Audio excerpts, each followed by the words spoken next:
മറ്റാരുണ്ട് LDF അല്ലാതെ? ആദ്യം ആ കുട്ടീൻ്റെ വീട് വെച്ച് കൊടുക്കട്ടെ. വയനാട്ടിലൊരു കുട്ടി, എന്തേലും ആ കുട്ടീൻ്റെ പേര് ശ്രുതി. ആ വീട് ആദ്യം വെച്ച് കൊടുക്കട്ടെ, എന്നിട്ട് മറ്റു കാര്യങ്ങളെ പറ്റി നമുക്ക് പറയാം. അപ്പോഴാണ് ഈ പറഞ്ഞ കാര്യങ്ങൾക്ക് വിലയുണ്ട് എന്ന് മനസ്സിലാകുക. അല്ലെങ്കിൽ എന്തും പറയാലോ. ഈ പറയുന്നതിന്റെ ഭാഗമായിട്ട് എത്രത്തോളാണ് നടപ്പാകുക എന്നുള്ളത് നമുക്കെല്ലാം അറിയാവുന്ന കാര്യമാണല്ലോ.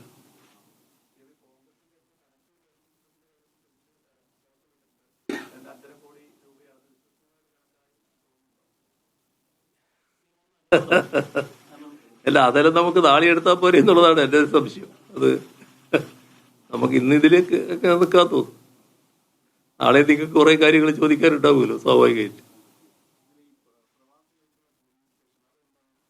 അതായത് പ്രവാസികളുടെ ഒരു ആഗ്രഹമാണത്. പ്രവാസികൾക്ക് ധാരാളം പ്രശ്നങ്ങളുണ്ടല്ലോ.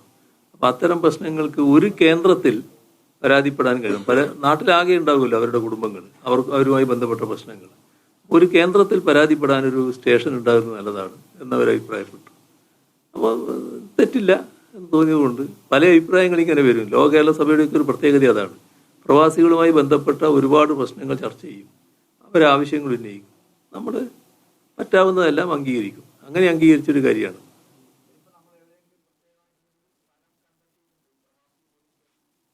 തീരുമാനമായല്ലോ. അതിപ്പം തീരുമാനമായതേ ഉള്ളൂ. ഈ കഴിഞ്ഞ മാസം തീരുമാനമായതാണ്.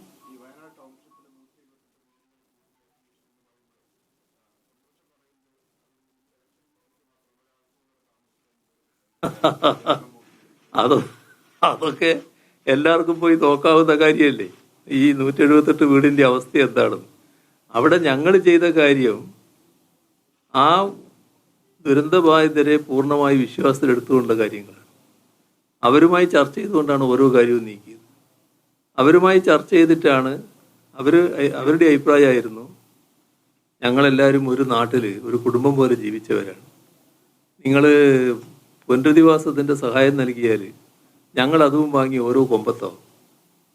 ഞങ്ങൾക്കെല്ലാം ഒരിടത്ത് ജീവിക്കാനുള്ള സൗകര്യം ഒരുക്കണം. ഇത് അവരുടെ അഭിപ്രായമായിരുന്നു. ആ അഭിപ്രായം കേട്ടപ്പോൾ അങ്ങനെയാണെങ്കിൽ നമുക്കൊരു ടൗൺഷിപ്പ് നിർമ്മിക്കാമെന്ന് ആലോചിച്ചു. ആ ടൗൺഷിപ്പ് നിർമ്മാണത്തിൻ്റെ കാര്യത്തിൽ ഞങ്ങൾ ഒറ്റക്കങ്ങ് തീരുമാനിക്കുകയല്ല ചെയ്ത്, ഗവൺമെൻറ് നിലക്ക് മാത്രം തീരുമാനിക്കുകയല്ല ചെയ്ത്. പ്രതിപക്ഷത്തിന് റോളുണ്ടല്ലോ. എല്ലാവരും ആ ഘട്ടത്തിൽ ഒന്നിച്ചല്ലേ ഒരു വികാരത്തിലേ നിൽക്കുന്നത്. അവരെ ഞങ്ങൾ വിളിച്ചു, പ്രതിപക്ഷ നേതാവിനെയും ഉപനേതാവിനെയും വിളിച്ചു, സംസാരിച്ചു. എങ്ങനെയാണ് സ്ഥലമെടുക്കേണ്ടത്, ആ സ്ഥലത്ത് വീട് നിർമ്മിക്കുന്നത് എങ്ങനെയാണ്, വീടിന് പൈസ ഈ ഓഫർ ചെയ്തവർ പൈസ തരേണ്ടത് എങ്ങനെയാണ് എന്നെല്ലാമുള്ള കാര്യങ്ങൾ ഞങ്ങൾ വിശദമായി ചർച്ച ചെയ്യുകയാണ്.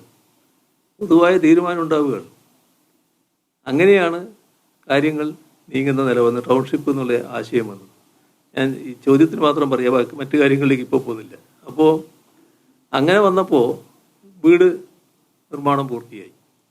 വീട് നിർമ്മാണം പൂർത്തിയായി കഴിഞ്ഞപ്പോൾ ഇവരെ വിളിച്ചു. അപ്പോൾ അവർ അവിടെ ചില അടിസ്ഥാന സൗകര്യങ്ങൾ ഒരുങ്ങേണ്ടതുണ്ട്. വീട് പൂർണ്ണമായി, താമസിക്കുന്നതിന് വിഷമമില്ല, പക്ഷേ മാലിന്യ നിർമ്മാർജ്ജനം അതുപോലുള്ള കാര്യങ്ങൾ കൂടി ഒരുങ്ങേണ്ടതുണ്ട്. അപ്പോൾ അവർ പറഞ്ഞ് ഞങ്ങൾ താമസിക്കുന്നത് അതുകൂടി ഒരുങ്ങിയതിന് ശേഷമാകാം, ഞങ്ങൾക്ക് ഇപ്പോൾ അതിൻ്റെ അവകാശ രേഖ പട്ടയം തന്നാൽ മതി. ഇത് അവരുമായി ചർച്ച ചെയ്ത കാര്യമാണ്, അവരുടെ അഭിപ്രായമാണ്. അപ്പോൾ വിഷുവിന് മുൻപ് താമസിക്കാനുള്ള സൗകര്യം ഒരുക്കണമെന്നും പറഞ്ഞു. വിഷുവിന് മുമ്പ് താമസിക്കാനുള്ള സൗകര്യങ്ങൾ ഒരുങ്ങുന്നത് തന്നെയാണ് ഞാൻ മനസ്സിലാക്കുന്നത്. വിഷു ഇപ്പം അടുത്തല്ലോ, ഏതായാലും അത് ഒരുങ്ങിക്കൊണ്ടിരിക്കുന്നത് തന്നെയാണ് ഞാൻ മനസ്സിലാക്കുന്നത്. അവരുടെ അഭിപ്രായം കൂടി മാനിച്ചാണ് അത്തരമൊരു നിലപാടെടുത്തത്. ഇതൊന്നും അവരെ യേശുന്ന കാര്യമല്ല കേട്ടോ. അവരെ ആർക്കും തിരിത്തിരിപ്പിക്കാൻ കഴിയില്ല. അവരുടെ ജീവിതാനുഭവത്തിലുള്ള കാര്യമാണ്. അവർ സർക്കാരിൻ്റെ നിലപാട് പൂർണ്ണമായിട്ട് അംഗീകരിച്ച് തന്നെയാണ് നിൽക്കുന്നത്. അപ്പോൾ നമുക്ക് തൽക്കാലം ഇത്ര മതിയല്ലേ, നാളെ എടുക്കാം മറ്റു കാര്യങ്ങൾ.